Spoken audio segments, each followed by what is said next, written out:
Harris.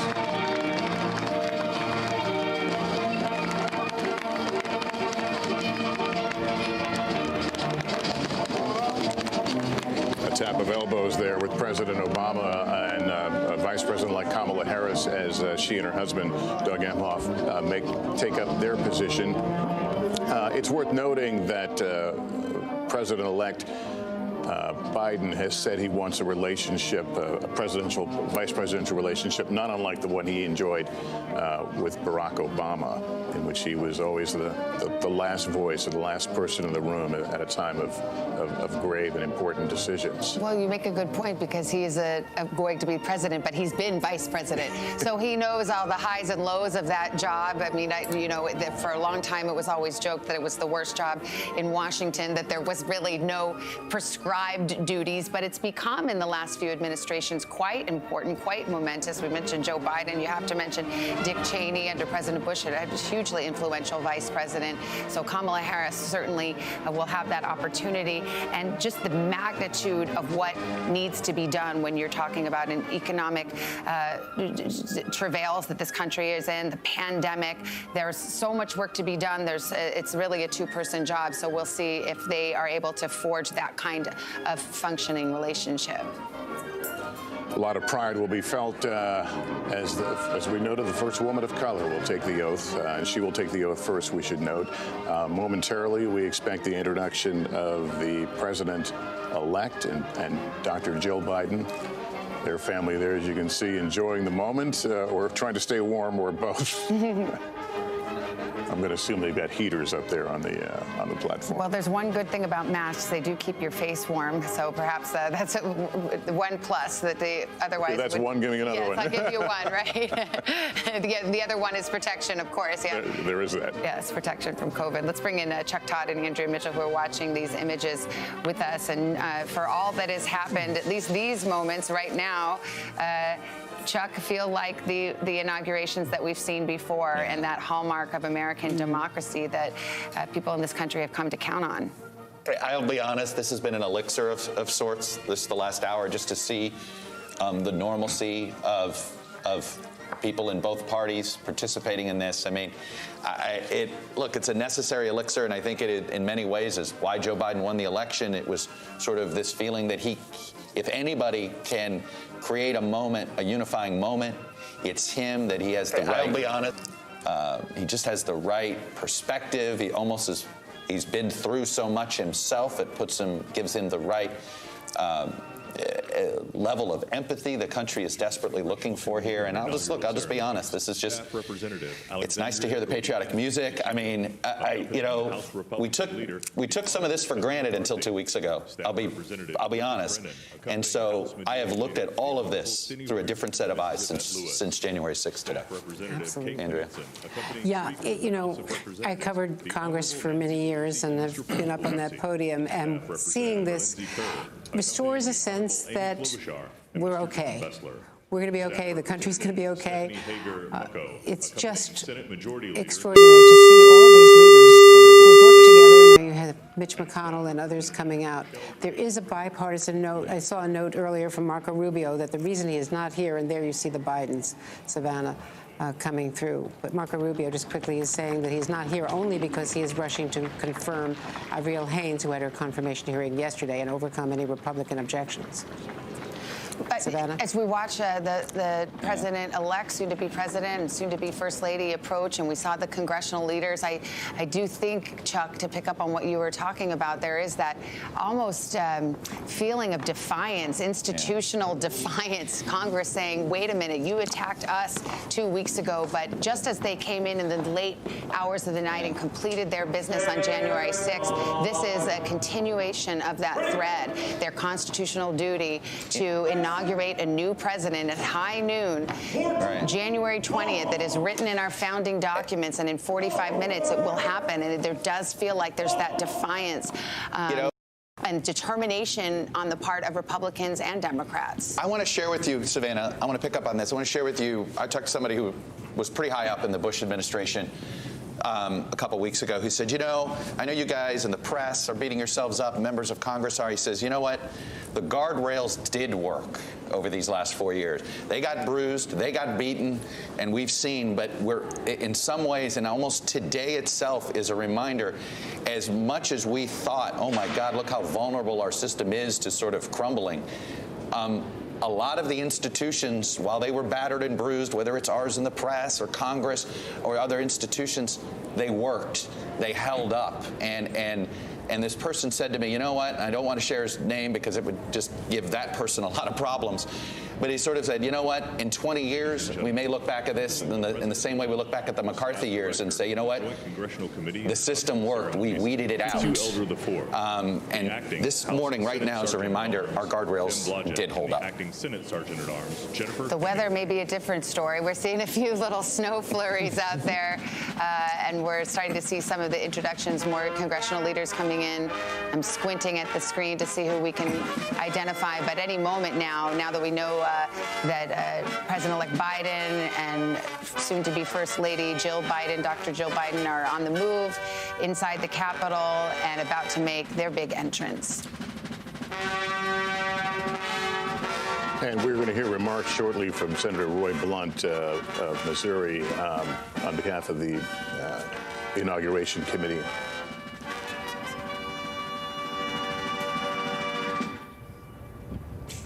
Ladies and gentlemen, the President-elect of the United States, Joseph Robinette Biden Jr., and Dr. Jill Biden.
Ladies and gentlemen, please be seated.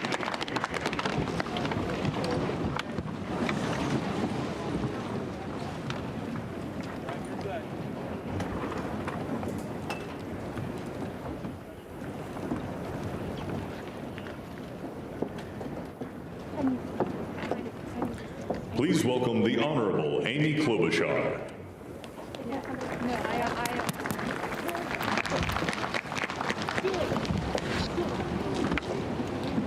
Vice President Pence, President-elect, Madam Vice President-elect, members of Congress and the judicial branch, former presidents and first ladies, vice presidents, leaders from abroad, and a whole bunch of Bidens. America, welcome to the 59th presidential inauguration, where in just a few moments, Joe Biden and Kamala Harris will take their solemn oaths.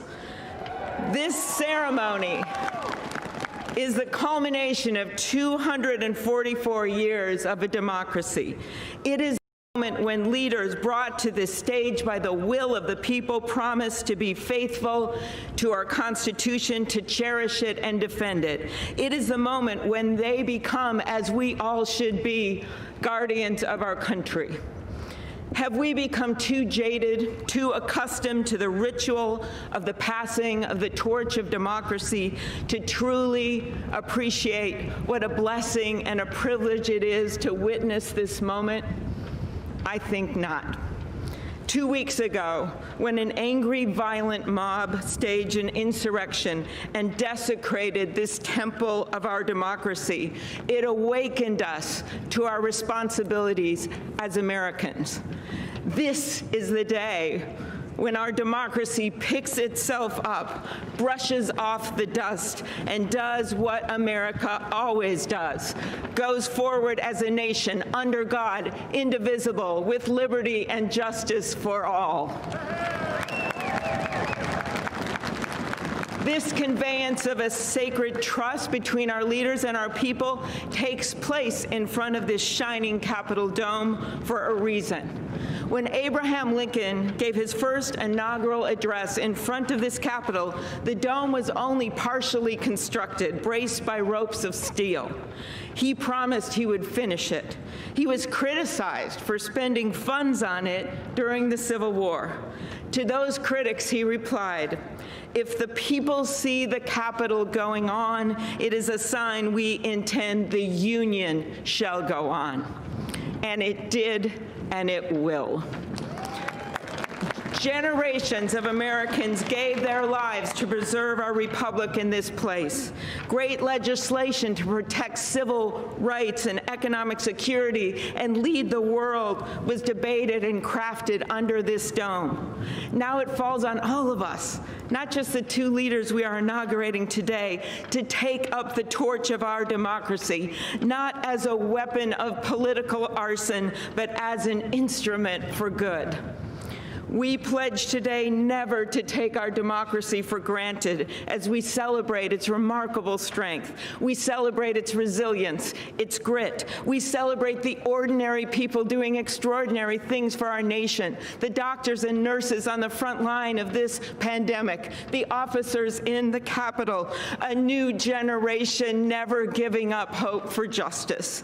We celebrate a new president, Joe Biden, who vows to restore the soul of America and cross the river of our divides to a higher plane. And we celebrate our first African American, first Asian American, and first woman vice president, Kamala Harris, who stands on the shoulders of so many on this platform who have forged the way to this day.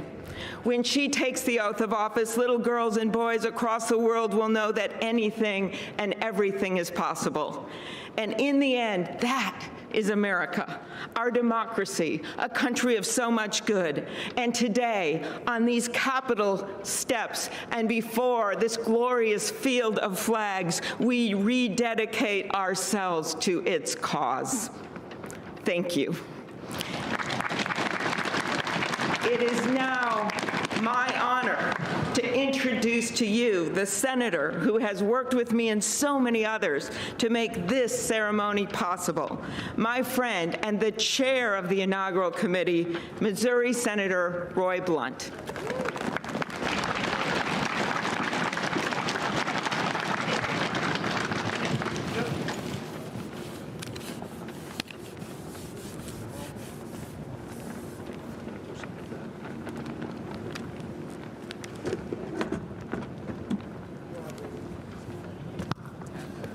Well, I should have known when Senator Klobuchar got involved, at least there'd be a touch of snow up here this morning.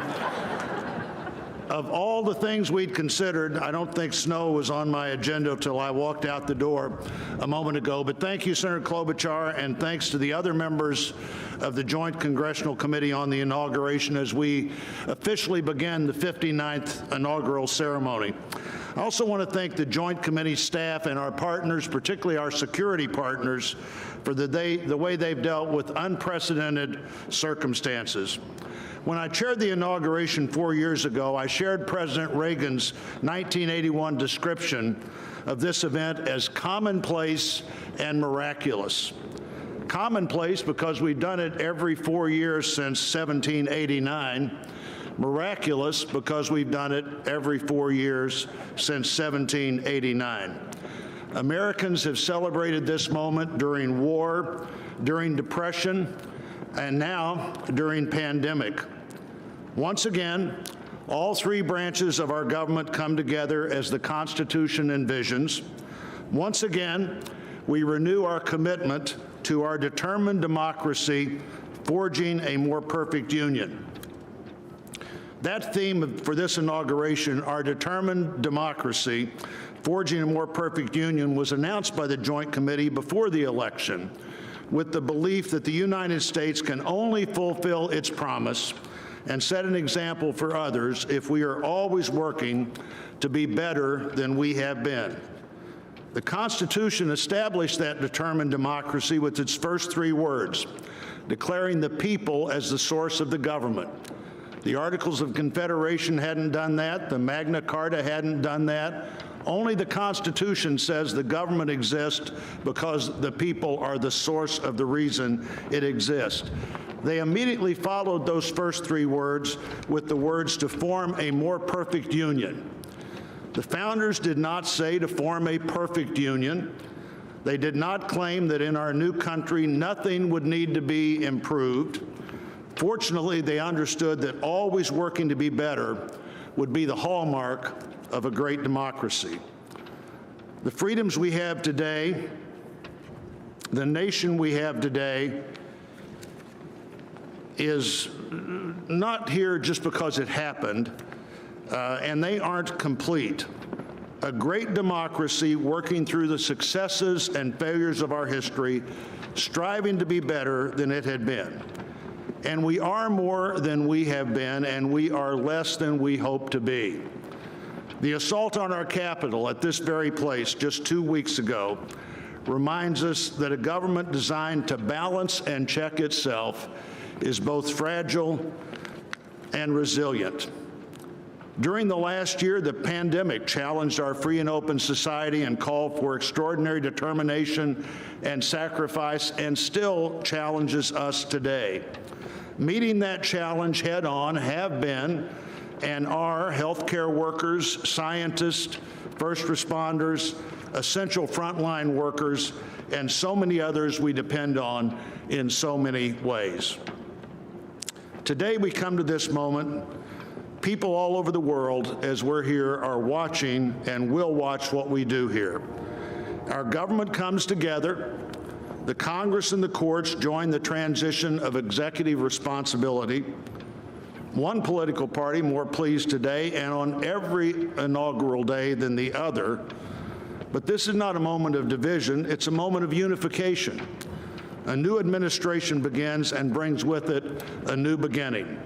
And with that, our great national debate goes forward, and a determined democracy will continue to be essential in pursuit of a more perfect union and a better future for all Americans.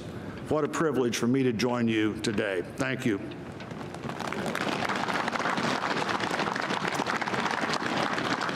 I'm pleased to call to the podium a longtime friend of the President-elect and his family, Father Leo O'Donovan, to lead us in an invocation. Please stand if you are able and remain standing for the national anthem and the pledge to our flag.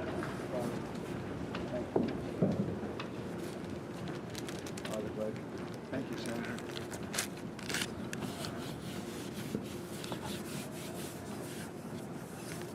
I'll have to step for me. Thank you.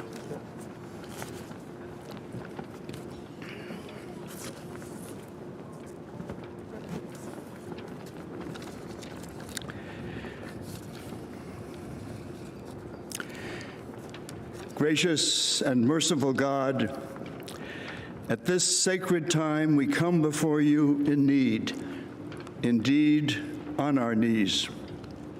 But we come still more with hope and with our eyes raised anew to the vision of a more perfect union in our land, a union of all our citizens to promote the general welfare and secure the blessings of liberty to ourselves and our posterity.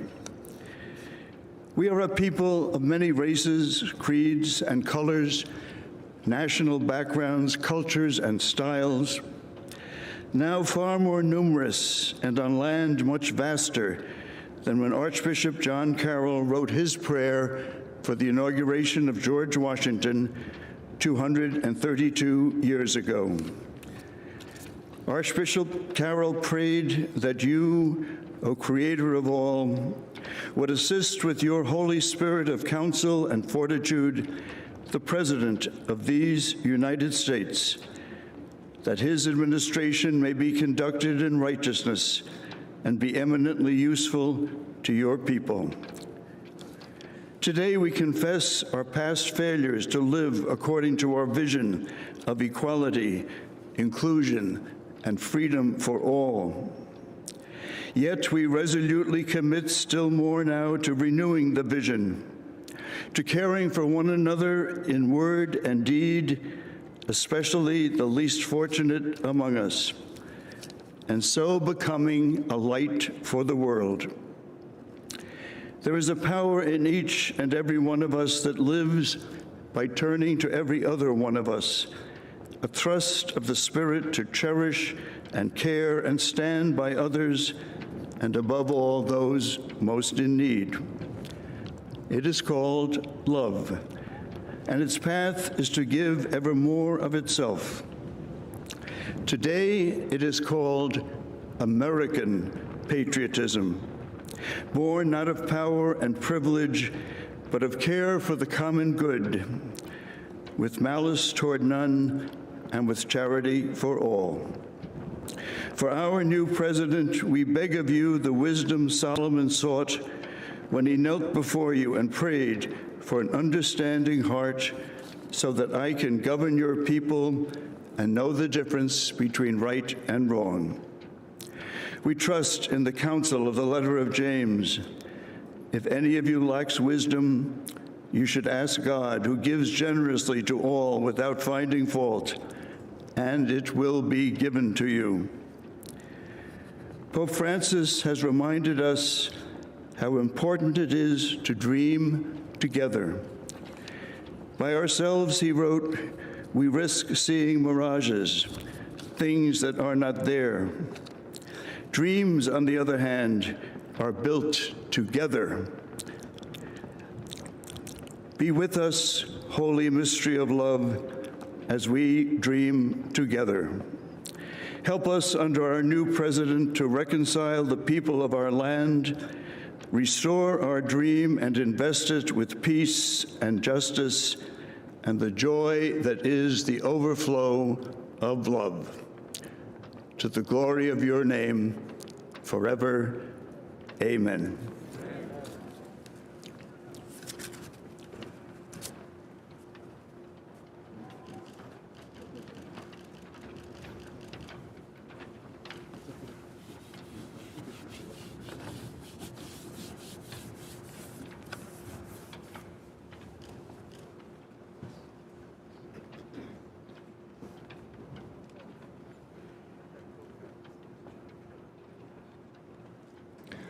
Ladies and gentlemen, please remain standing for the presentation of our national colors by the Armed Forces Color Guard, the singing of our national anthem, and for the Pledge of Allegiance.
Ladies and gentlemen, here for the singing of our national anthem, accompanied by the President's own United States Marine Band, please welcome Lady Gaga.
Ladies and gentlemen, please welcome from the city of South Fulton, Georgia Fire and Rescue Department, President of the International Association of Firefighters, Local 3920, Fire Captain Andrea M. Hall, for the reciting of the Pledge of Allegiance.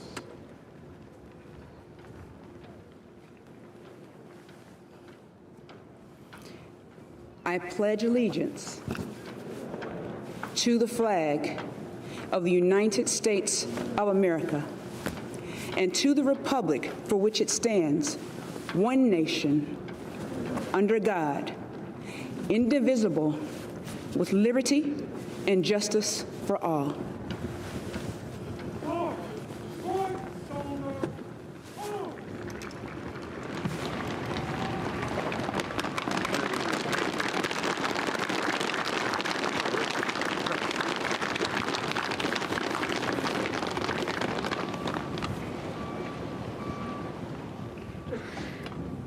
What you are all about to be part of, America, is a historic moment of firsts.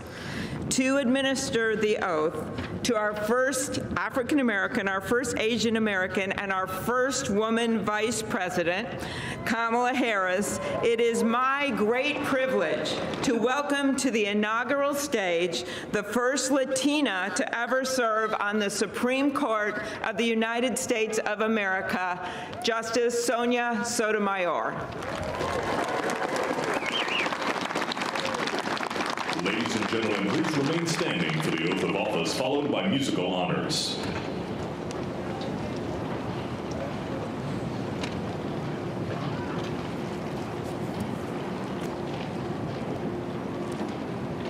Please raise your right hand and repeat after me. I, Kamala Davy Harris, do solemnly swear. I, Kamala Davy Harris, do solemnly swear. That I will support and defend the Constitution of the United States. That I will support and defend the Constitution of the United States. Against all enemies, foreign and domestic. Against all enemies, foreign and domestic. That I will bear true faith and allegiance to the same. That I will bear true faith and allegiance to the same. That I take this obligation freely. That I take this obligation freely. Without any mental reservation or purpose of evasion. Without any mental reservation or purpose of evasion. That I will well and faithfully discharge. That I will well and faithfully discharge. The duties of the office on which I am about to enter. The duties of the office upon which I am about to enter. So help me God. So help me God. All right.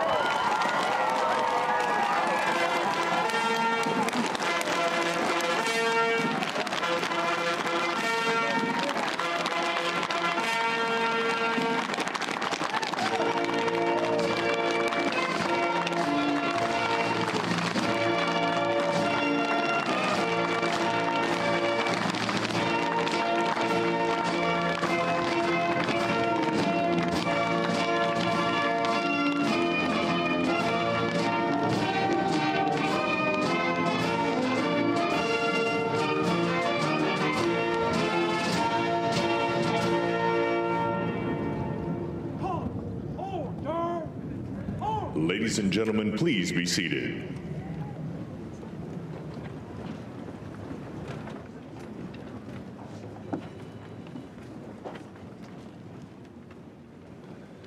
Please welcome Jennifer Lopez to perform This Land Is Your Land and America the Beautiful, accompanied by members of the President's Own United States Marine Band.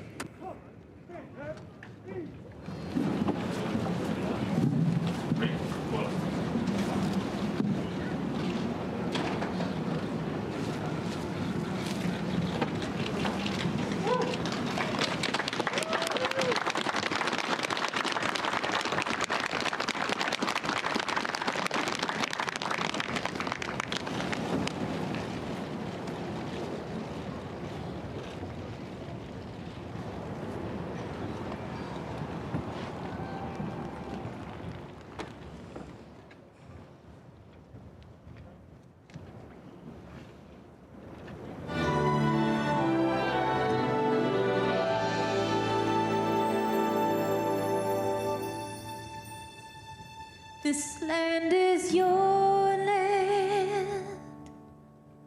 This land is my land. From California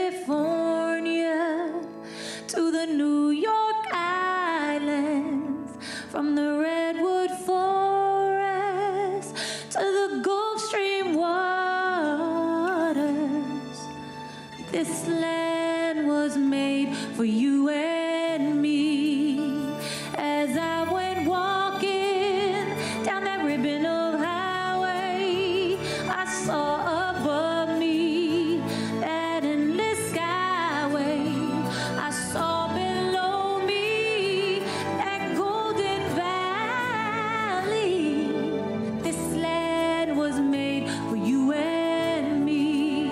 Oh, this land, oh, this land. This land was made for you and me. Oh, this land, oh, this land. This land was made for you and me. You and me. Oh,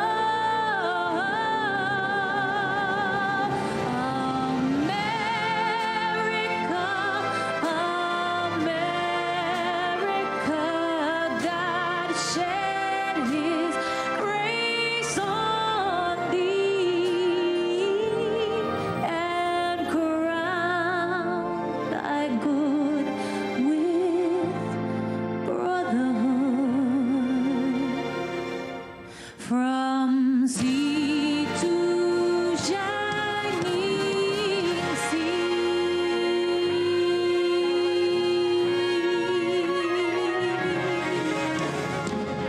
Una nación bajo Dios, indivisible, con libertad y justicia para todos. Let's get loud.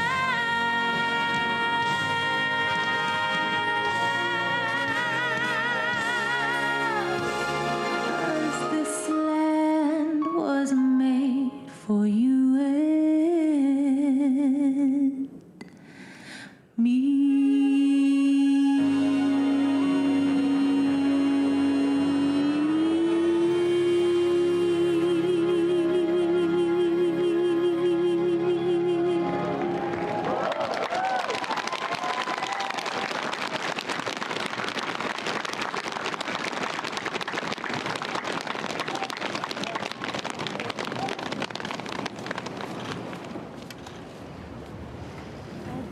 Well, that was great. The sun is shining, and Mr. President-elect, this is the first inauguration in the history of America where J-Lo was the warm-up act for Chief Justice Roberts.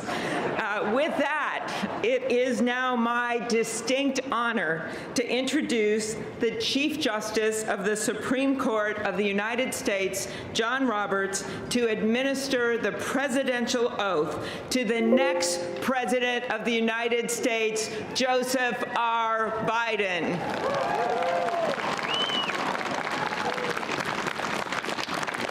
Ladies and gentlemen, please stand for the oath of office, followed by musical honors.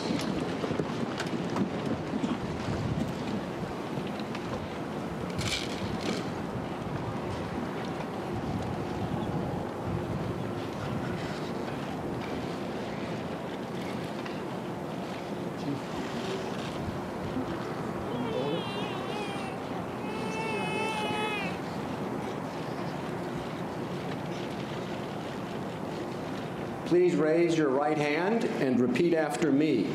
I, Joseph Robinette Biden, Jr., do solemnly swear. I, Joseph Robinette Biden, Jr., do solemnly swear. That I will faithfully execute. That I will faithfully execute. The office of President of the United States. Office of President of the United States. And will, to the best of my ability. Will, to the best of my ability. Preserve, protect, and defend. Preserve, protect, and defend. The Constitution of the United States. The Constitution of the United States. So help you God. So help me God. Congratulations, Mr. President.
ladies and gentlemen, please be seated.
My fellow Americans, a moment we have all been waiting for. It is now my great privilege and high honor to be the first person to officially introduce the 46th President of the United States, Joseph R. Biden, Jr.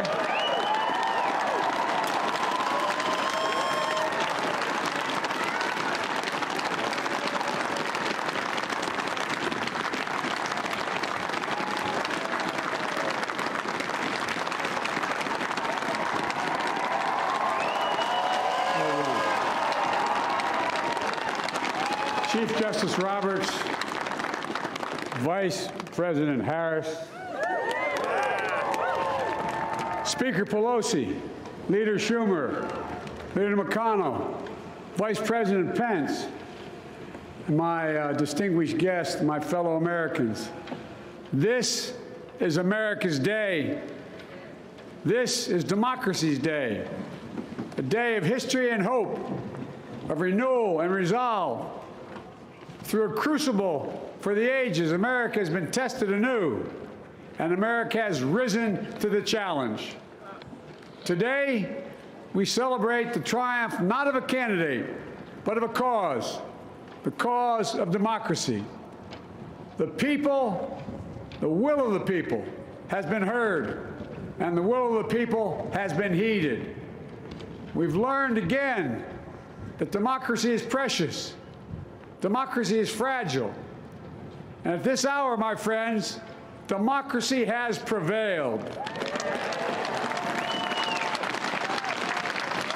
So now, on this hallowed ground where just a few days ago, violence sought to shake the Capitol's very foundation, we come together as one nation, under God, indivisible, to carry out the peaceful transfer of power as we have for more than 2 centuries.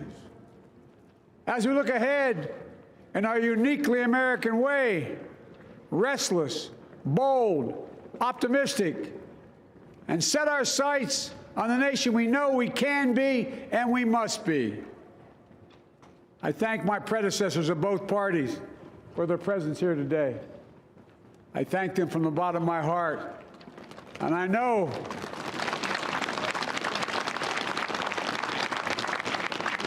the resilience of our Constitution and the strength of our nation, as does President Carter, who I spoke with last night, who cannot be with us today, but whom we salute for his lifetime in service. I've just taken the sacred oath each of those patriots have taken, the oath first sworn by George Washington.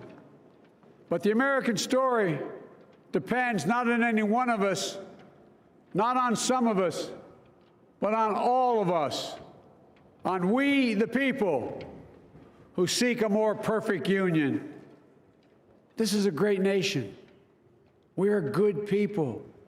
And over the centuries, through storm and strife, in peace and in war, we've come so far, but we still have far to go. We'll press forward with speed and urgency, for we have much to do in this winter of peril and significant possibilities. Much to repair, much to restore, much to heal, much to build, and much to gain. Few people in our nation's history have been more challenged or found a time more challenging or difficult than the time we're in now. Once-in-a-century virus that silently stalks the country. It's taken as many lives in 1 year as America lost in all of World War II. Millions of jobs have been lost. Hundreds of thousands of businesses closed. A cry for racial justice, some 400 years in the making, moves us. The dream of justice for all will be deferred no longer. A cry for survival comes from the planet itself, a cry that can't be any more desperate or any more clear. And now, a rise of political extremism, white supremacy, domestic terrorism that we must confront and we will defeat. To overcome these challenges, to restore the soul and secure the future of America, requires so much more than words. It requires the most elusive of all things in a democracy: unity. Unity. In another January, on New Year's Day in 1863, Abraham Lincoln signed the Emancipation Proclamation. When he put pen to paper, the president said, and I quote, "If my name ever goes down into history, it'll be for this act, and my whole soul is in it." My whole soul is in it. Today, on this January day, my whole soul is in this, bringing America together, uniting our people, uniting our nation. And I ask every American to join me in this cause.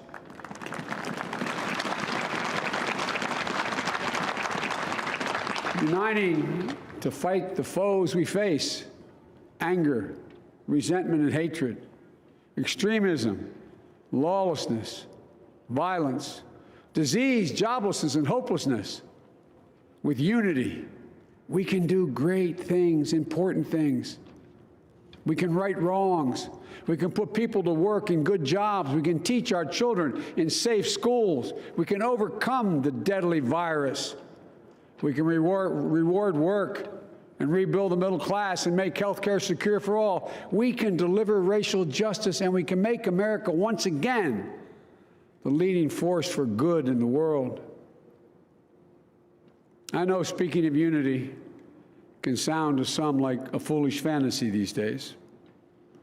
I know the forces that divide us are deep and they are real. But I also know they are not new. Our history has been a constant struggle between the American ideal that we're all are created equal and the harsh, ugly reality that racism, nativism, fear, demonization have long torn us apart. The battle is perennial, and victory is never assured. Through Civil War, the Great Depression, World War, 9/11, through struggle, sacrifice, and setbacks, our better angels have always prevailed. In each of these moments, enough of us have come together to carry all of us forward. And we can do that now. History, faith, and reason show the way of unity. We can see each other not as adversaries, but as neighbors. We can treat each other with dignity and respect.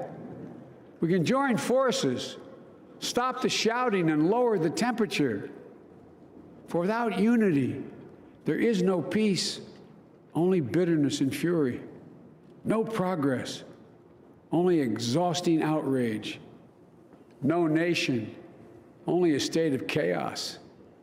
This is our historic moment of crisis and challenge, and unity is the path forward. And we must meet this moment as the United States of America. If we do that, I guarantee you we will not fail. We have never, ever, ever, ever failed in America when we've acted together. And so today, at this time, in this place, let's start afresh, all of us. Let's begin to listen to one another again, hear one another, see one another, show respect to one another.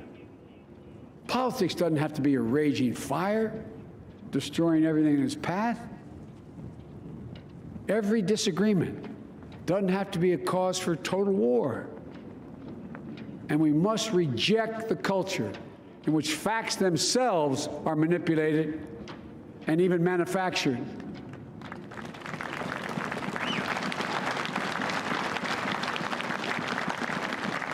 My fellow Americans, we have to be different than this. America has to be better than this. And I believe America is so much better than this. Just look around. Here we stand in the shadow of the Capitol Dome, as was mentioned earlier, completed amid the Civil War, when the Union itself was literally hanging in the balance. Yet we endured. We prevailed. Here we stand, looking out on the great mall where Dr. King spoke of his dream.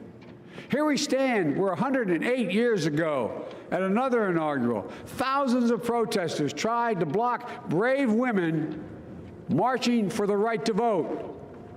And today, we mark the swearing in of the first woman in American history elected to national office, Vice President Kamala Harris. Don't tell me things can't change. Here we stand across the Potomac from Arlington Cemetery, where heroes who gave the last full measure of devotion rest in eternal peace. And here we stand, just days after a riotous mob thought they could use violence to silence the will of the people, to stop the work of our democracy, to drive us from this sacred ground. It did not happen. It will never happen. Not today, not tomorrow, not ever. Not ever.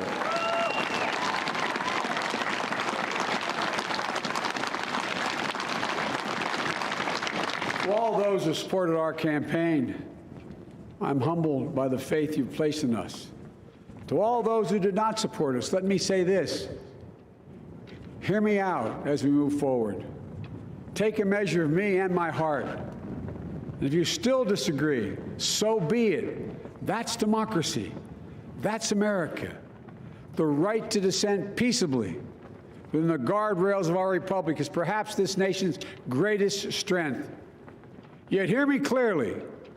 Disagreement must not lead to disunion. And I pledge this to you. I will be a president for all Americans. All Americans. And I promise you, I will fight as hard for those who did not support me as for those who did.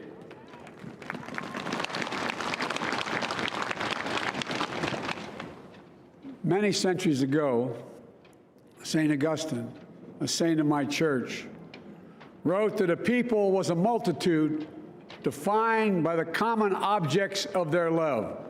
Defined by the common objects of their love. What are the common objects we as Americans love that define us as Americans? I think we know. Opportunity, security, liberty, dignity, respect, honor, and yes, the truth. Recent weeks and months have taught us a painful lesson. There is truth and there are lies. Lies told for power and for profit.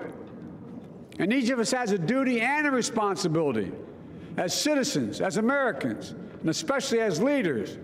Leaders who have pledged to honor our Constitution and protect our nation, to defend the truth and defeat the lies. Look, I understand that many of my fellow Americans view the future with fear and trepidation. I understand they worry about their jobs. I understand, like my dad, they lay at bed at night, staring at the ceiling, wondering, can I keep my health care? Can I pay my mortgage? Thinking about their families, about what comes next. I promise you, I get it. But the answer is not to turn inward, to retreat into competing factions, distrusting those who don't look like you, or worship the way you do, or don't get their news from the same sources you do. We must end this uncivil war that pits red against blue, rural versus urban,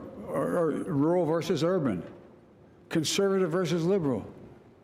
We can do this if we open our souls instead of hardening our hearts, if we show a little tolerance and humility, and if we're willing to stand in the other person's shoes, as my mom would say, just for a moment, stand in their shoes.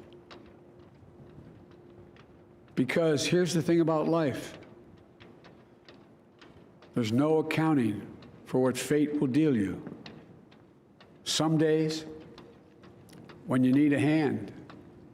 There are other days when we're called to lend a hand. That's how it has to be. That's what we do for one another. And if we are this way, our country will be stronger, more prosperous, more ready for the future. And we can still disagree. My fellow Americans, in the work ahead of us, we're going to need each other. We need all our strength to persevere through this dark winter. We're entering what may be the toughest and deadliest period of the virus. We must set aside politics and finally face this pandemic as one nation. One nation. And I promise you this, as the Bible says, weeping may endure for a night, but joy cometh in the morning. We will get through this together. Together. Look, folks, all my colleagues I serve with in the House and the Senate up here, we all understand the world is watching all of us today.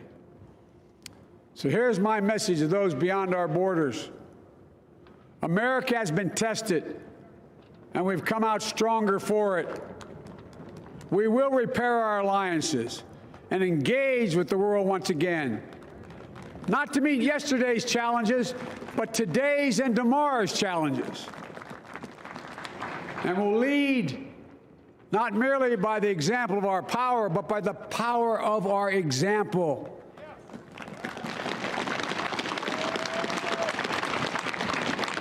We'll be a strong and trusted partner for peace, progress, and security. Look, you all know we've been through so much in this nation. And in my first act as president, I'd like to ask you to join me in a moment of silent prayer. Remember all those who we lost in this past year to the pandemic. Those 400,000 fellow Americans, moms, dads, husbands, wives, sons, daughters, friends, neighbors, and co-workers. We'll honor them by becoming the people and the nation we know we can and should be. So I ask you, let's say a silent prayer for those who've lost their lives and those left behind, and for our country.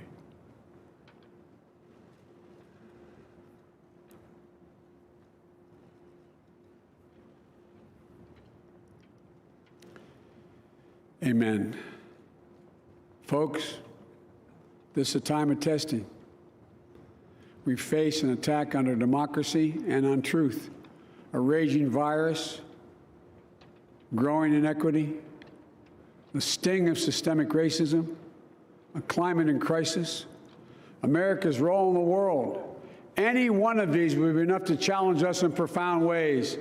But the fact is, we face them all at once, presenting this nation with one of the gravest responsibilities we've had. Now we're going to be tested. Are we going to step up, all of us, It's time for boldness, for there's so much to do. And this is certain.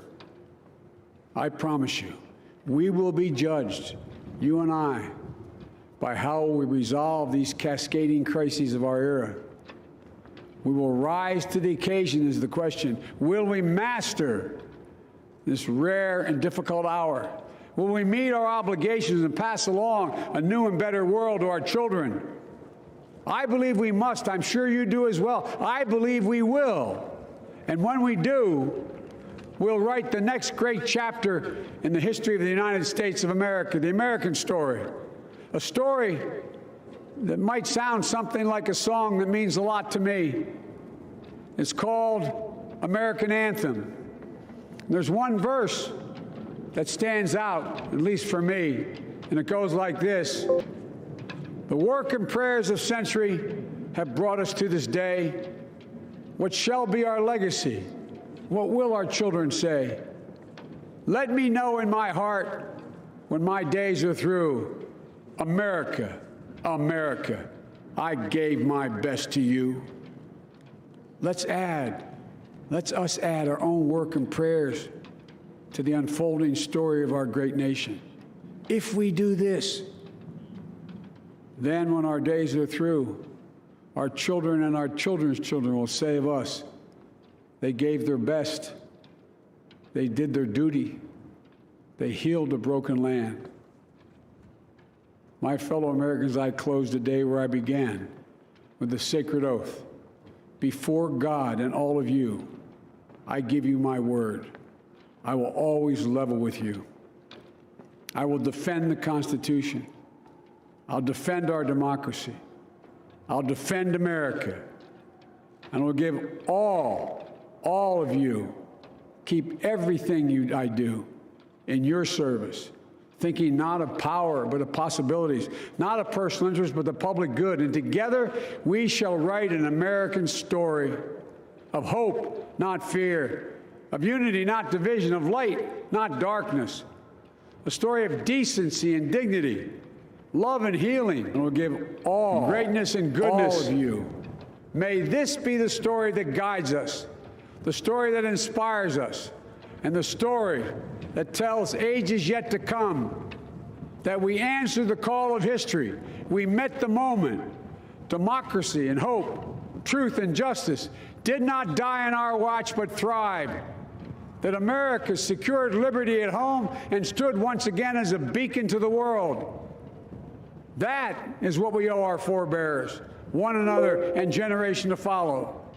So, with purpose and resolve, we turn to those tasks of our time, sustained by faith, driven by conviction, and devoted to one another and the country we love with all our hearts. May God bless America, and may God protect our troops. Thank you, America.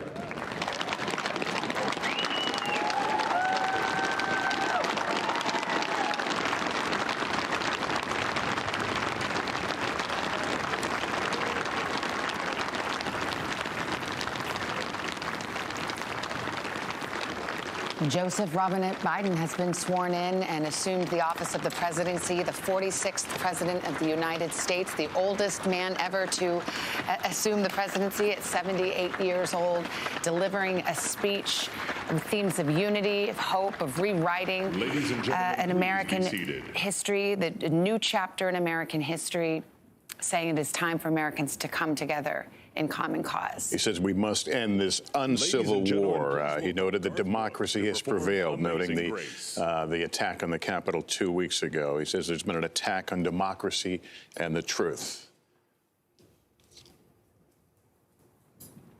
Garth Brooks now will perform.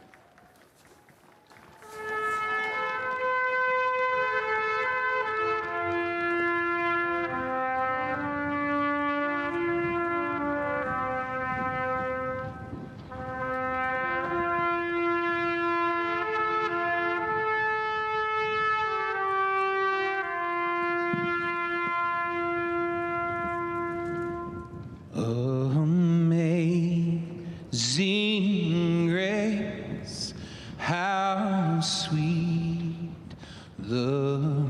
sound that saved a wretch like me. I once was lost, but now I'm found. Was blind, but now I see. When we've been there 10,000 years, bright shining as the sun,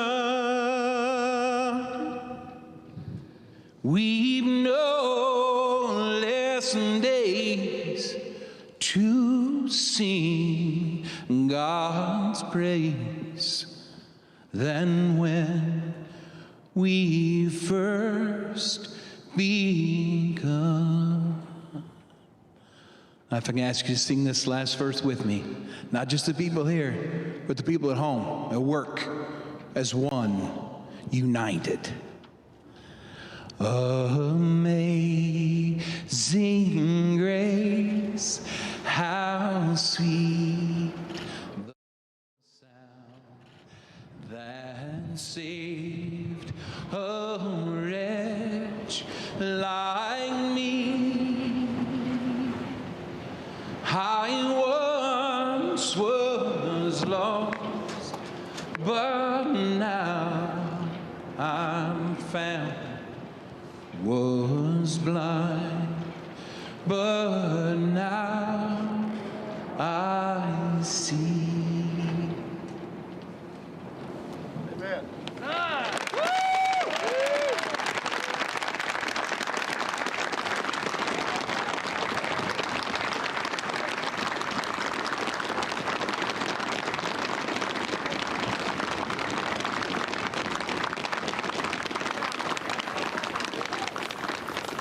Garth Brooks performing for the crowd there over the on the west front of the Capitol, where moments ago we heard the inauguration speech by President Biden. We'll get used to saying that now. President It's Biden. a new era and a new day in Washington as the Constitution decreed at 12 noon the term of the prior president ends and the prior vice president, and there is a new president and vice president, President Biden and Vice President Harris. Not to be reminded of President Obama's singing listen. that same song at the Mother Emanuel Church. A song that in our culture is as close to both poetry and prayer as you could possibly come. And we're going to finish with those two things. Let me introduce Amanda Gorman, our nation's first ever National Poet Laureate.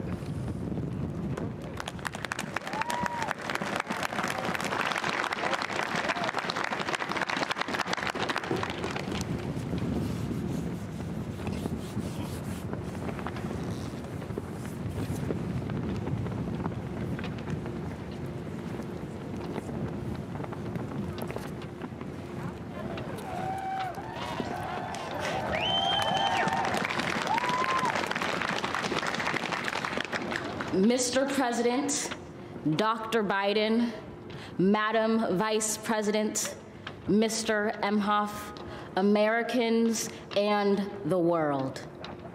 When day comes, we ask ourselves, where can we find light in this never-ending shade?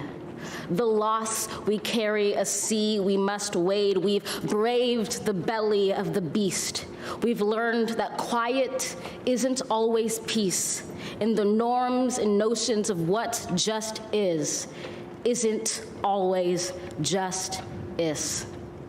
And yet the dawn is ours before we knew it. Somehow we do it. Somehow we've weathered and witnessed a nation that isn't broken, but simply unfinished. We, the successors of a country and a time where a skinny black girl descended from slaves and raised by a single mother can dream of becoming president, only to find herself reciting for one.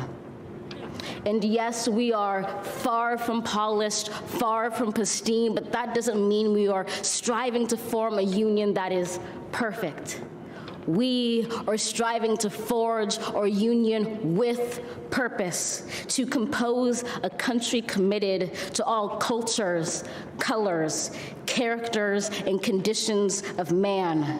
And so we lift our gazes not to what stands between us, but what stands before us. We close the divide because we know to put our future first, we must first put our differences aside. We lay down our arms so we can reach out our arms to one another. We seek harm to none and harmony for all. Let the globe, if nothing else, say this is true.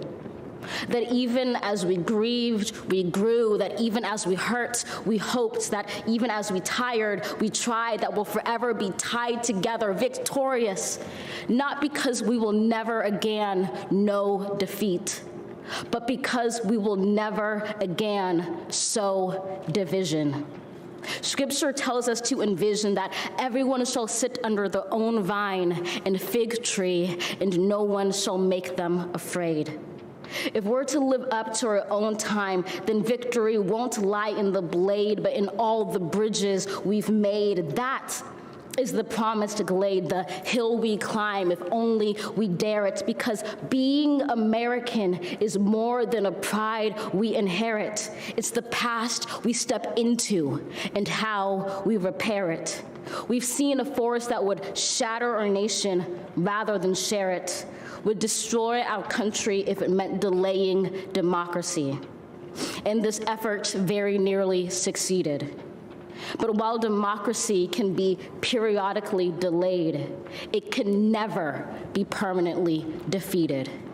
In this truth, in this faith we trust, for while we have our eyes on the future, history has its eyes on us. This is the era of just redemption. We feared it at its inception. We did not feel prepared to be the heirs of such a terrifying hour, but within it we found the power to author a new chapter, to offer hope and laughter to ourselves. So, while once we asked, how could we possibly prevail over catastrophe? Now we assert, how could catastrophe possibly prevail over us? We will not march back to what was, but move to what shall be, a country that is bruised but whole, benevolent but bold, fierce and free. We will not be turned around or interrupted by intimidation, because we know our inaction and inertia will be the inheritance of the next generation. Our blunders become their burdens, but one thing is certain: if we merge mercy with might and might with right, then love becomes our legacy and change our children's birthright.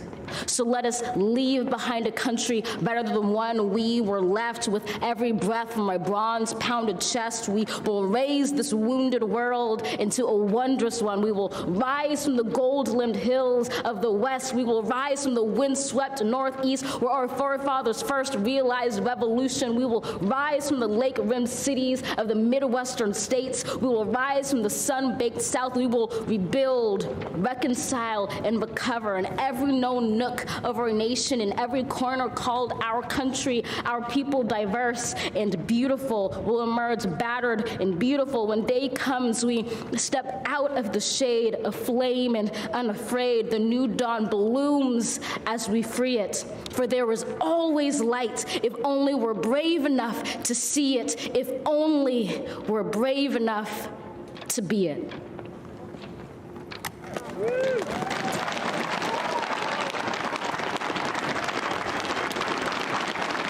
Her name is Amanda Gorman.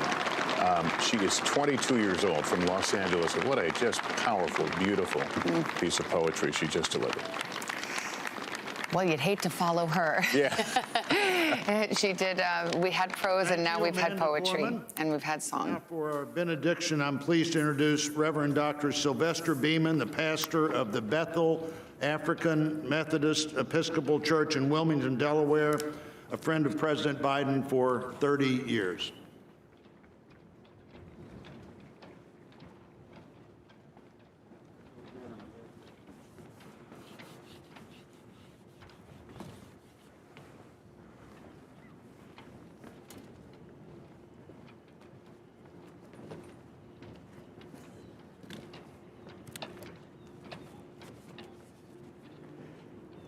As a nation and people of faith gathered in this historical moment, let us unite in prayer. God, we gather under the beauty of your holiness and the holiness of your beauty. We seek your face, your smile, your warm embrace. We petition you once more in this celebration. We pray for divine favor upon our President, Joseph R. Biden, and our First Lady, Dr. Jill Biden, and their family. We further ask that you would extend the same favor upon our Vice President, Kamala D. Harris, and our second gentleman, Doug Emhoff, and their family. More than ever, they and our nation need you. We need you, for in you we discover our common humanity. In our common humanity, we will seek out the wounded and bind their wounds. We will seek healing for those who are sick and diseased. We will mourn our dead. We will befriend the lonely, the least, and the left out. We will share our abundance with those who are hungry. We will do justly to the oppressed, acknowledge sin, and seek forgiveness, thus grasping reconciliation. In discovering our humanity, we will seek the good in and for all our neighbors. We will love the unlovable, remove the stigma of the so-called untouchables. We will care for our most vulnerable, our children, the elderly, emotionally challenged, and the poor. We will seek rehabilitation beyond correction. We will extend opportunity to those locked out of opportunity. We will make friends of our enemies. We will make friends of our enemies. People, your people, shall no longer raise up weapons against one another. We will rather use our resources for the national good and become a beacon of life and goodwill to the world. And neither shall we learn hatred anymore. We will lie down in peace and not make our neighbors afraid. In you, O God, we discover our humanity. In our humanity, we discover our commonness. Beyond the difference of color, creed, origin, political party, ideology, geography, and personal preferences. We'll become greater stewards of your environment, preserving the land, reaping from it a sustainable harvest, and securing its wonder and miracle-giving power for generations to come. This is our benediction, that from these hallowed grounds, where slaves labored to build this shrine and citadel to liberty and democracy, let us all acknowledge, from the indigenous Native American to those who recently received their citizenship, from the African American to those whose foreparents came from Europe and every corner of the globe, from the wealthy to those struggling to make it, from every human being regardless of their choices, that this is our country. As such, teach us, O God. As such, teach us, O God, to live in it, love in it, be healed in it, and reconcile to one another in it, lest we miss kingdom's goal. To your glory, majesty, dominion, and power forever. Hallelujah. Glory, hallelujah. In the strong name of our collective faith. Amen. Please remain standing as the Armed Forces Color Guard retires our national colors.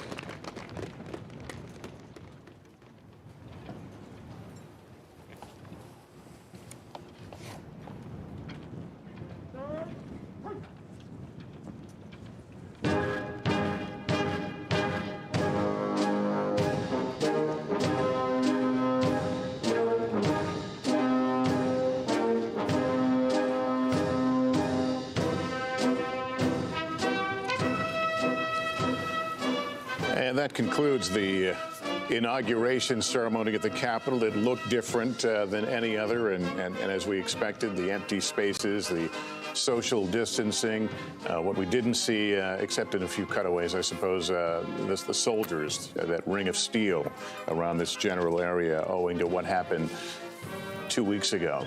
I want to bring in NBC News presidential historian Michael Beschloss. Michael, give me your first early reaction to the inauguration speech. Please be seated. Terrific speech, and I think, Lester, it'll be known for 3 words. Democracy has prevailed. The new president is talking about the last 4 years as a period where there were attacks on democracy, attacks on truth, attacks on humanity, looking at it sort of a 4-year aberration from the general course of. Ladies and gentlemen, please be seated and remain in your seats while the president and official party depart the platform. For safety reasons, your ushers will release your section in an organized manner, following the playing of our national march, The Stars and Stripes Forever.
Well, Janet, we really witnessed something today. What did we witness? Janet, we really witnessed something today. What did we witness? Secession, orderly, disciplined. Orderly, disciplined secession. I'd like to make a couple of remarks in terms of Abraham Lincoln. He was quoted 3 times, now not by necessarily President Biden, but from the time the ceremony started. And 2 of the quotes were coming from his inauguration. How about the first youth poet, Amanda Gorham? She was tremendous, using words like rebuild and recovery. But she's awfully skilled in alliteration. Yes, Amanda Gorman's poem, The Hill We Climb, an uplifting moment. Poets have been included in the ceremony since 1961. We were talking a little bit earlier, Robert Frost that year for Kennedy's inauguration read a poem, and it's one of these ways in which this tradition is expanding and contracting, right? There are different things each year, and there are some things that are the same from one to the next, but one constant is the peaceful transfer of power. You know, at times during inaugural ceremonies, you can see things that look regal. And then you have something that was just so common and it just fit. Garth Brooks walking down the staircase and singing Amazing Grace. And when he left, it's as if his horse was hitched on the east side of the Capitol and he rode off. It was just wonderful. You know, the Joint Committee on the Joint Congressional Committee on Inaugural Ceremonies, Chairman Blunt said, we're witnessing an event both commonplace and miraculous. And I think you just summed it up right there. The commonality that we feel when we see musical performances, when we hear live music, and then this miraculous moment where we see this changeover of power. And it's something which is unique to the United States, this ceremony. Nobody else does anything like this. And nobody else has a live stream feed like ours, because we have cameras in places. Even now. We have cameras in places nobody else does. So we're getting some angles here. You can see the Obamas there. Secretary Chow behind Mrs. Obama, Senator McConnell's wife. That's VP Harris's children just behind them. Cole and Ella. Ella has the decorated shoulders on her jacket. There's Clinton, former President Clinton with the Obamas there as well. And this is the part where everybody gets up and starts to make their way back off the platform, back into the Capitol. We saw VP Harris and her husband going through the crypt a few moments ago. You know, President Biden, within the first sentence or two, used these three words: our determined democracy. That's I thought the that was theme. pointed. Yes. That's the theme of this 59th inaugural ceremonies. That's the theme that the JSEC selected, and a wonderful phrase to encapsulate this. Our determined democracy, forging a more perfect union. And a few people made reference to it. You also mentioned how Biden's inaugural speech, he quoted others. And there's so many famous quotes that come to us from presidential inaugural speeches. That's why inaugurations are so important.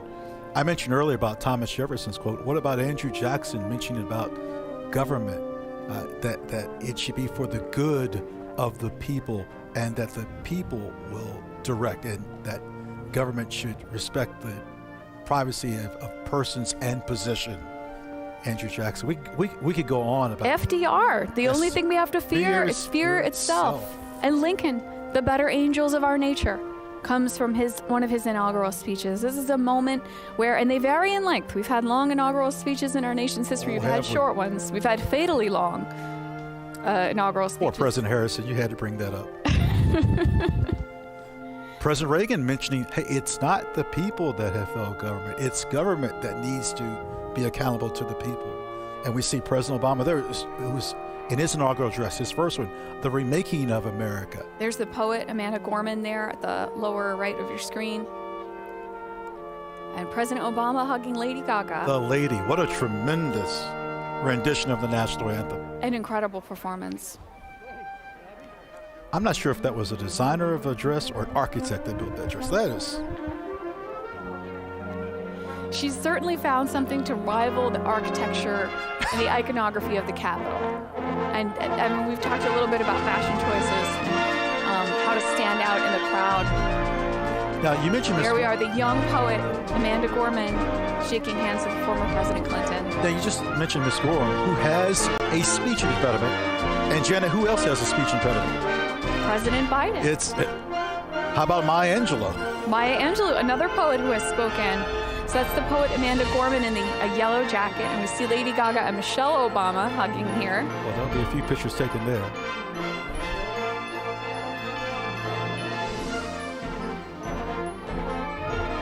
We're we go looking back to the East Front. East Front steps. Ladies and gentlemen, it's not over. What do we mean by it's the departure of Mr. Pence? There's just as many iconic ceremonies that happen after the swearing of the oath as there are before. And there are just as many moments for us to watch and see these behind-the-scenes perspectives. I believe that's Hillary Clinton there, with the purple scarf. No, I've just been someone that at times when we finished our assignments would casually work my way to the East Front. And there's hundreds, if there's more than a few thousand people for the departure ceremony. There's prayer that's rendered. There's pomp and circumstance. It's ceremonial. Well, again, we talked a little bit earlier about how where is the president inaugurated versus where is the president not inaugurated. And this happens here at the Capitol, Yes. the home of the legislative branch, the home of Congress. And then so this departure ceremony, this moment where our new president and vice president depart from the Capitol and into their term, really is a historic moment, and it's a crucial part of this ceremony. Now, one thing that's different this year is that traditionally there is an inaugural luncheon that's held shortly after taking of the oaths. In the old House chamber known as Statuary Hall, well, as you said, this year because of the pandemic, we're not having it. That's the poet Amanda Gorman there in the yellow jacket again. And a beautiful view of the dome here on the west front of the Capitol. Again, those flags there representing the center one is our current flag, 50 stars for 50 states. The ones at the far ends for the 13 colonies that were in the Union in the beginning. Friends, we have a video clip for you right now. When applicable, following the swearing-in ceremonies on the west front of the U.S. Capitol, the outgoing president and first lady leave the Capitol to begin their post-presidential lives. Traditionally, the president's departure takes place with little ceremony. In 1797, George Washington attended the inauguration of his successor, John Adams. With few exceptions, subsequent departing presidents followed Washington's example. Until the early 20th century, the departing president also usually accompanied the newly elected president on the carriage ride from the Capitol to the White House following the inauguration.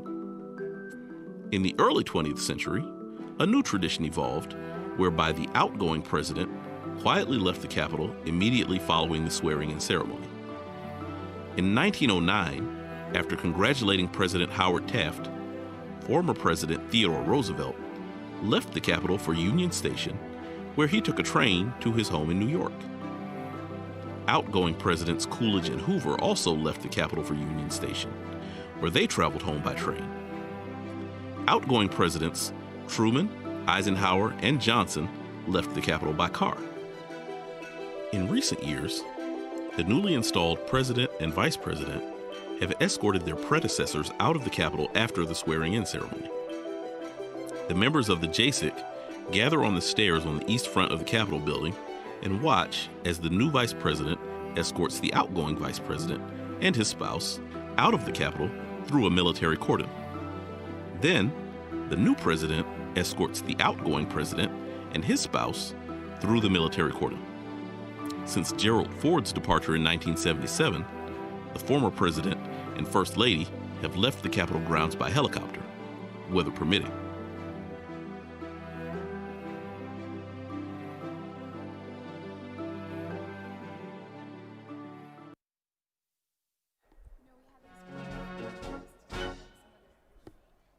We have these wonderful videos detailing some of the traditions behind our inauguration that we get to show you. And here we are preparing to see the departure going down the east front of the Capitol steps. The members of the Joint Committee are going to line up, and you can see VP Harris there in the purple getting ready. They're getting ready to head out the east doors, the rotunda behind them in this shot, going down through the military cordon and out to the waiting cars.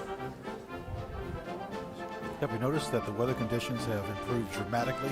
Well, we've had some weather changes today. I take back everything I said in the first hour of the broadcast about the nice 40-degree day that we had. We had some snow flurries in there, then the sun came out. We're really being taken for a ride today. You know, there were blizzard conditions for William Howard Taft's inauguration. They had to hold that one inside as well. Notice who was the lead person out the east front. Eugene Goodman. United States Capitol Police Officer Eugene O. Goodman there. He was the gentleman that you saw in the light-colored coat, acting Senate Sergeant-at-Arms, acting Deputy Senate Sergeant-at-Arms for the day. Here we go. The Harrises and the Pences walking down the steps, or, excuse me, Mr. Emhoff and Ms. Harris going down the steps here. The east front steps going through the military cordon and taking a moment on the east front steps together. This has to be a pointed moment for particularly the Pences. We don't know what the future holds for them, but You know, Al Gore was my college graduation speaker, and he said the moment that it took hold for him, that it was over, was when he walked away after this moment, and the Secret Service wasn't there, the car was, everything was different right at this moment, and that's when he realized really what the changeover was. He referenced that in his speech at my graduation. you know, something that is going on right now that we can't see, the staff, meaning the outgoing staff, I'm sure are just probably in tears right now. I've seen that at a distance, and just knowing that this is final, this is final, this is. I mean, I think we'd be closure. hard-pressed to think of anyone for whom this is not an emotional day. Not just the people who are directly involved in the administration, but the folks who work here at the Capitol who witness these every couple of years like we do, and the folks watching at home have got to have emotions bound up in these moments. And especially when you feel empathy for the various people and think of the emotions that are going through those heads. That's usually where it gets me. So we can see former VP Pence getting into the car here on the East Front, taking a last look at the Capitol and a wave to the staff and the military cordon, and the JCIC, the Joint Congressional Committee on Inauguration and Ceremonies. In time, we will have on the East Front the passing of the review, a review passing the review. We'll see the pass and review here on Yes. the East Front coming up in a little bit. And we'll see them standing there and watching, reviewing all of the troops going by. Now, I was not assigned to the Old Guard. I was assigned to the 82nd Airborne Division of Fort Bragg, North Carolina. And I've been in a lot of processions and reviews. And it feels like, for example, let's say President Biden is physically looking at everyone there. It's not the case, but as someone that has served, you feel that way. Well, we were talking earlier about members of Congress, making appearances on our tours and acknowledging the members of the public, folks from all over the country and people from all over the world that are visiting us. But the members of Congress, the senators, also frequently acknowledge us when we're in positions of support like this. Representative John Lewis always took the time to stop, recognize us, because one of the things that we do in addition to providing tours is to provide support for congressional events. And this is the granddaddy of congressional events for the year. Other times we're there for, like for Representative Lewis memorial service this past summer. But also Congressional Gold Medal ceremonies. Great view of the East Front here. Yes, you mentioned Mr. Lewis, that on those very steps where Vice President Harris and her husband are ascending now was this casket. Yes, right where this is all within the last Harris is year. Standing just this past summer, just about 6 months ago or so. That is where Congressman Lewis's casket was. And actually, Speaker Pelosi is standing in almost the exact same position the cameras captured her on that evening. And you can see the JCIC there as well. So members of the Joint Congressional Committee on Inaugurations, on inaugural ceremonies, they... Excellent camera shot here. I'm sorry to interrupt you. Oh, no, it's fabulous. Look at we can see everybody here. Yes. So just a reminder for the folks at home, Steny Hoyer there in the red scarf, the Speaker of the House in the teal coat that we see there, and that's Senator Blunt with her. He is the chair of this Joint Congressional Committee that is the official host of inaugurations and the host of our live stream today. And here they are all coming back in through the East Front door, making this turn. And then there are a few things that need to happen before we have some gift presentations coming up a little bit later on. That would normally happen during the inaugural luncheon. The day is far from done. We have President Biden that has some ceremony signings in the president's room that President Washington thought of. To think back in 1780s that President Washington thought, let's have a president's room. It took until the 1850s for them to complete it. Looking at the East Front of the Capitol, when you see it from a shot like this, we think of them as the new House and Senate, but of course, they're not that new. No. The new House and Senate chambers are at the far ends of the building. It's called a hyphen, the way that they're connected off the end there. So those are actually cropped out in this view of the East Front that we see here. So what you're looking at, if you can imagine, instead of that huge white painted cast iron dome. If you can imagine a shorter one, wood with a copper roof, and that copper roof, turning green over time. That's an idea of what the Capitol looked like back when Jefferson, well, not Jefferson was inaugurated, back when Monroe was inaugurated, let's say. Ceremonial unit, you can. All right, we've got another video coming up.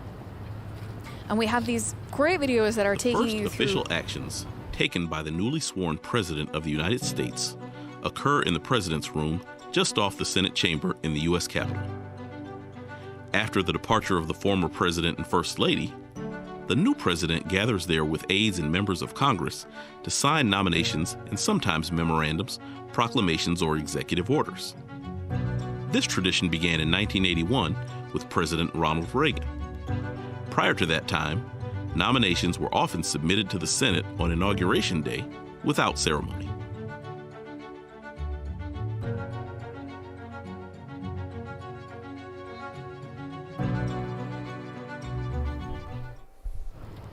All right, I think members of the military cordon here, bayonets affixed.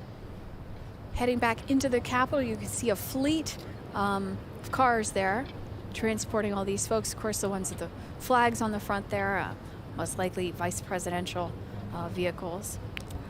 The area that they're going towards is the law library.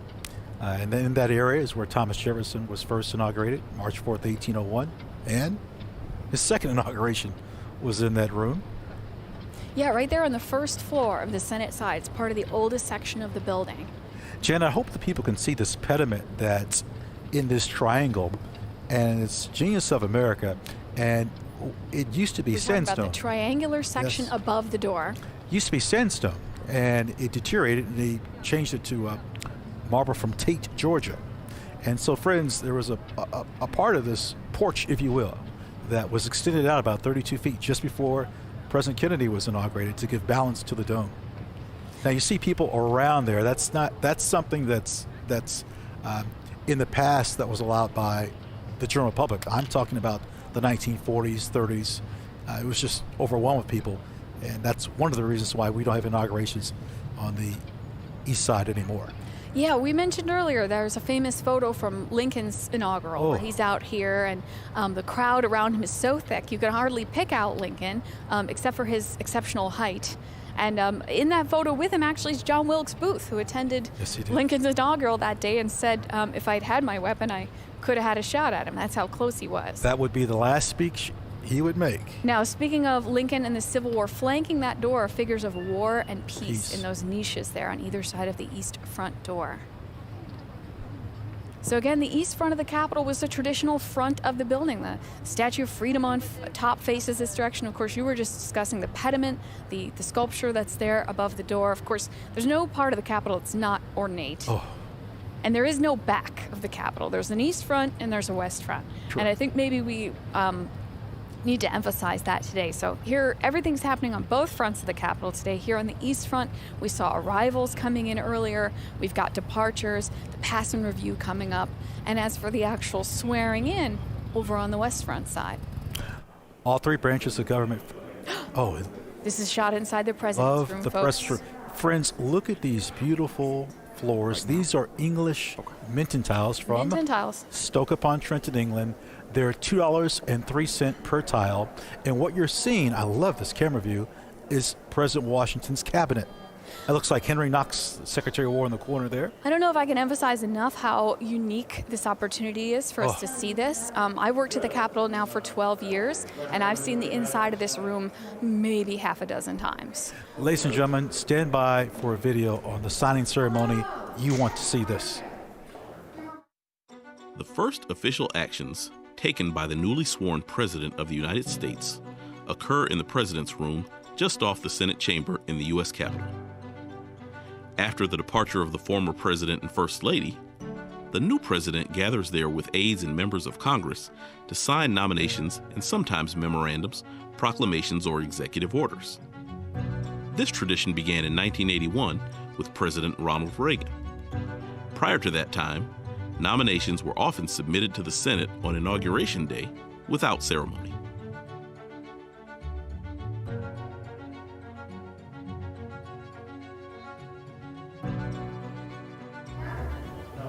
So the President's Room is a really special room inside the Capitol, and we're actually not going to be able to show you the moments, some of the moments here, that we're recording them for posterity, but they're not necessarily going to be live because of the importance of what happens in this space.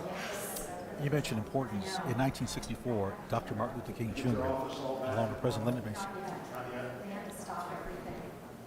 Janet, you mentioned the importance of this room. In 1964, Dr. Martin Luther King Jr. and President Lyndon Baines Johnson signed the Voting Rights Act. A little story with this. Quite a few years ago, there's a person that comes to me, and she wants to bring her daughter to see a video of the visitor center. And so she says, I just want to see that. I said, well, that's fine. And little did I know at that time when she left, and she says, I'm Lenny Bird. It's President Johnson's daughter who wants her granddaughter to see her father in the video. It was such a moving moment for me. So we're coming up on the signing ceremony here today, folks, and we have some video about that. While the tradition of an inaugural luncheon dates back as far as 1897, when the Senate Committee on Arrangements gave a luncheon for President McKinley and several other guests at the Capitol, it did not begin in its current form until 1953.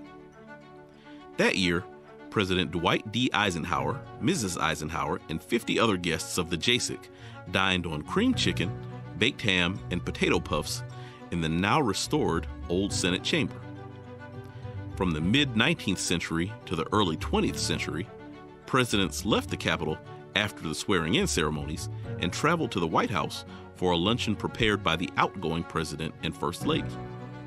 In 1949, Secretary of the Senate Leslie Biffle hosted a small lunch for President Truman in his Capitol reception room. They dined on South Carolina turkey, Smithfield ham, potato salad, and pumpkin pie.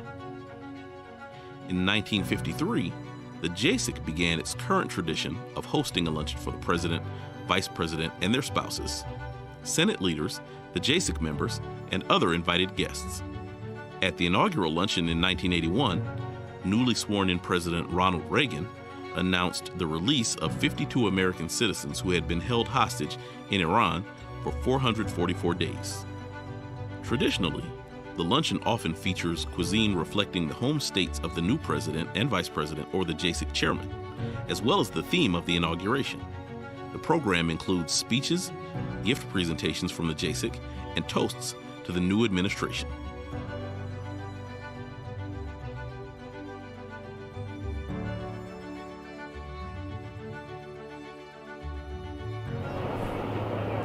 So this is the site of our broadcast today. This is the Russell Senate Office Building. And we discussed a little bit earlier how prior to the early 20th century, the members of Congress didn't have separate offices. They used their desks on the floor of the chambers, House, and Senate, or they used their private homes to store correspondence, research, and all of the paperwork that they deal with legislation. It took some time, but by 1909, we had a building that the senators work out of. And then it's renamed years later after Richard Russell from the state of Georgia. And we're located just outside of the beautiful Kennedy Caucus Room, named after John Fitzgerald Kennedy, Robert Francis Kennedy, and Edward Kennedy. Oh, look at our control room. Yeah, the Kennedy Caucus Room, normally the site of many wonderful ceremonies, but today it is our Mission Control Center. You can see right there our wonderful team putting together this live stream broadcast today. We've got, as we mentioned, we have cameras in a lot of places that other folks don't, so you can see all of our camera feeds up on the screen there. And this is a huge and beautiful room. It's so ornate. It's in the style of Versailles. Mm-hmm. Well, the windows are from France. Now, you could fit a tennis court and maybe half a basketball court here. I mentioned this earlier. There should be an opera performed here. But this is our control center, and we've had over 30 camera feeds throughout the building, throughout the campus, that's giving you this great coverage. You might have heard a collective gasp from Ron and I earlier when we got that camera view inside the president's room, right? Where right now the president is being briefed, and then there'll also be in a few minutes a little bit of signing activity happening there. It is a beautiful and ornate room inside the Capitol. There really are no unornate spaces inside this Capitol complex, but these are among some of the most beautiful ones. Our friends from Texas, I think, are making a departure. One can go.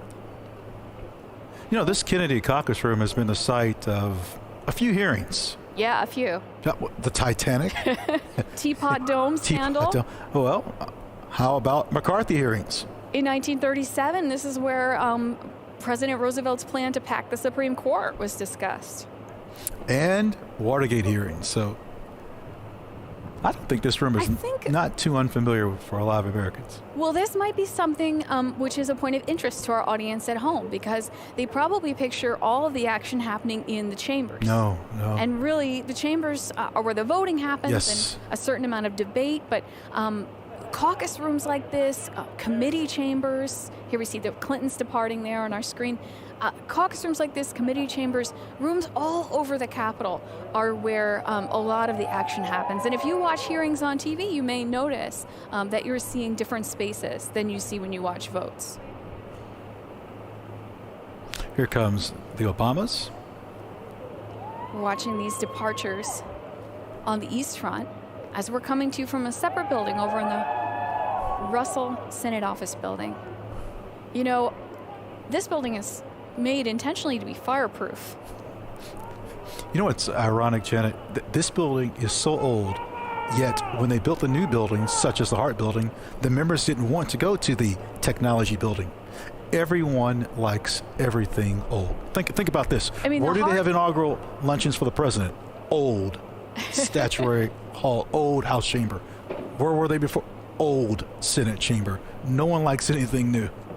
Yeah, we have a very long memory. I mentioned to you guys in the beginning that the guide service has been part of the story here on Capitol Hill, part of the community since 1876. So when Ron and I talk about old versus new, we really mean that in like a much further reach. If you can imagine, this new Hart Senate office building he's talking about, it's a little bit older than me, I think.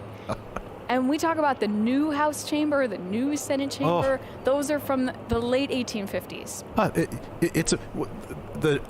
The new House chamber received criticism because of artificial air, artificial light. I mean, amazing. Now, the old House chamber we now call National Statuary Hall. That video that we just watched about inaugural lunches showed a lot of photographs that happened there in National Statuary Hall, where that luncheon is traditionally held, and it's the former House chamber. And actually, it's the way the building functions architecturally, it's pretty much a pass-through. It's directly on the route between the rotunda, the Speaker's office, and the House floor. Janet, let's go to another video, please. On March 4th, 1793, Washington gave the shortest inauguration.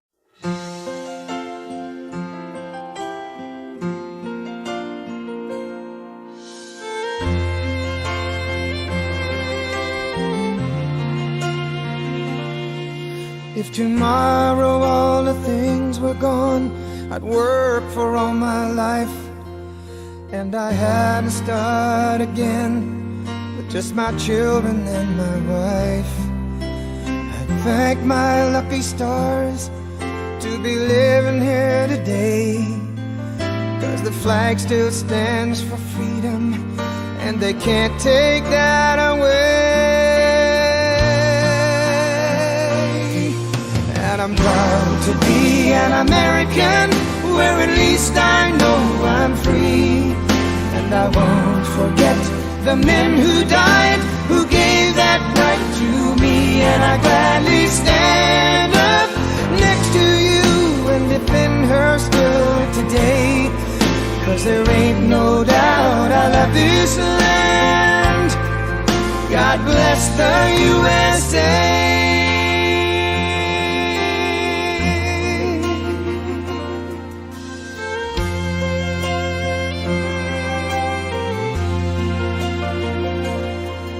From the lakes of Minnesota to the hills of Tennessee, across the plains of Texas, from sea to shining sea, from Detroit down to Houston, and New York to LA, where there's pride in every American heart, and it's time we stand and say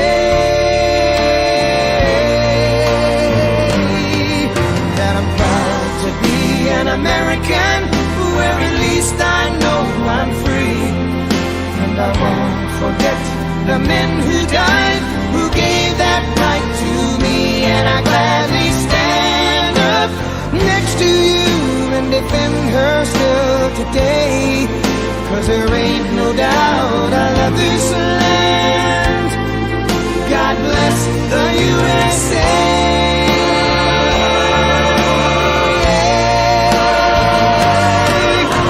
Not only does this JSEC live stream have cameras in places no one else does to give us behind the scenes views, we also have cameras placed in some of the historic spaces so that Capitol tour guides like Ron and myself can give you almost kind of like a virtual tour of the Capitol. So here we are looking down at the rotunda. This rotunda floor, it's about 7,200 square feet, and the angle is giving you a view of a painting. Now, it's called a frieze, and the style is trompe l'oeil. Yes, I don't speak French well. That's French to trick the eye. And then you see this sprawling painting called The Apotheosis of George Washington, painted by a naturalized citizen, Constantino Bermidi, from 1864 to 1865. So if you can imagine this, folks, this is 180 feet above your head. From this angle, it's like you're standing on the floor of the If tomorrow all the things were gone, I'd work for all my life, and I had to start again with just my children and my wife.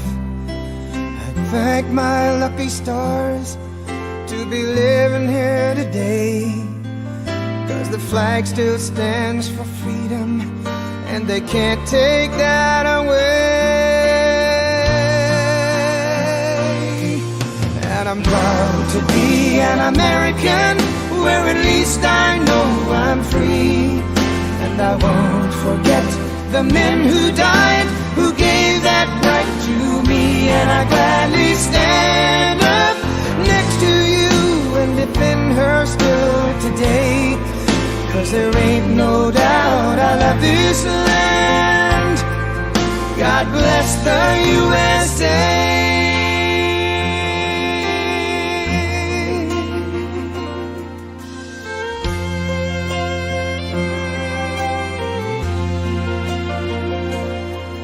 From the lakes of Minnesota to the hills of Tennessee, across the plains of Texas, from sea to shining sea, from Detroit down to Houston, and New York to LA, where there's pride in every American heart, and it's time we stand and say that I'm proud to be an American, where at least I know I'm free, and I won't forget the men who died, who gave that right to me, and I gladly stand up next to you and defend her still today, 'cause there ain't no doubt I love this land. God bless the USA.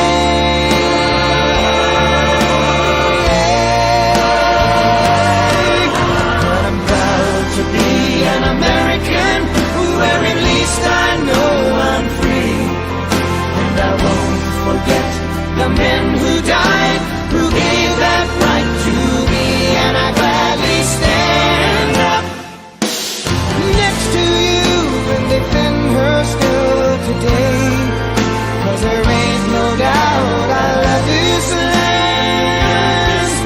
God bless the USA.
Thank you.